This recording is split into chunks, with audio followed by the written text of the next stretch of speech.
someone in this room will die first, but not in a depressing way. I mean in the way that the sun will one day decay, explode. It'll be brutal and terrible with the roads and debris and the world covered in ice and it'll get really hot and everyone will go insane. The human race will be lost in a fray, but not in a depressing way. I mean in the way that global warming exists, but I cannot resist being selfish. I mean in the way that most of the time we're too occupied to recognize the color of the eyes of the person sitting beside us. But they don't mind us not knowing as long as we're not showing that we don't care. You see, Roy G. Biv, the colors of flags, a separation of six, tricks, smiling you, me. We're afraid to point out the truth. We're afraid to point out the elephant living in the darkest room because we're scared that when we turn on the light, we'll realize the zoo we blindingly kept out of sight broke the roof. The elephant is of course mentioned, not in a depressing way.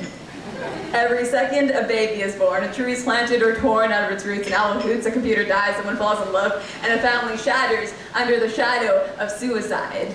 A janitor cleans up puke, someone shakes the hand of a naked duke, an elephant smiles, a tiger beams, an alien takes the breath of fame in an assassinated galaxy. Our universe splits in two every moment, expanding infinitely, indefinitely, but our thoughts, they are still on the verge of infidelity.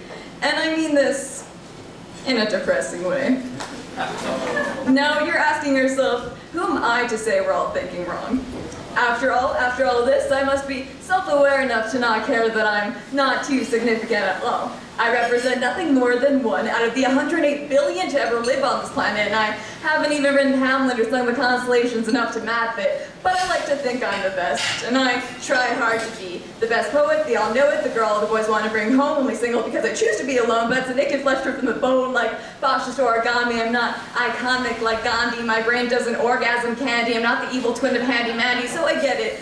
I don't matter, and neither do you. So what do? Well, we take a bong, get high, instead of looking the elephant in the eye. We put our hands in our pants and watch porn, fill ourselves with scorn, stop the cycle of thoughts and start the cycle of dopamine. But life isn't about the fornication of silenced anxiety. It's about looking the elephant in the eye and saying you aren't afraid to be the first person in this room to cry, lie, die, so we won't be stuck to hiding, forcefully forgetting about the elephant in the room. We could be gliding, riding our hands on ivory tusks, playing piano keys from the giant's memories, using the obvious to fuel the artistry. I mean this in the way that lets you know that even when your eyes close, the world still spins, it still goes on. The way you feel inside, it says one day you'll blink just for a lifetime and never again will your poetry melt into prose. The I love you too said will melt into rose on your tombstone. I'm not writing this poem because I like it. I'm writing it because I cannot fight it. The truth. Because eventually, the elephants will have to point out the humans in the room. Thank you.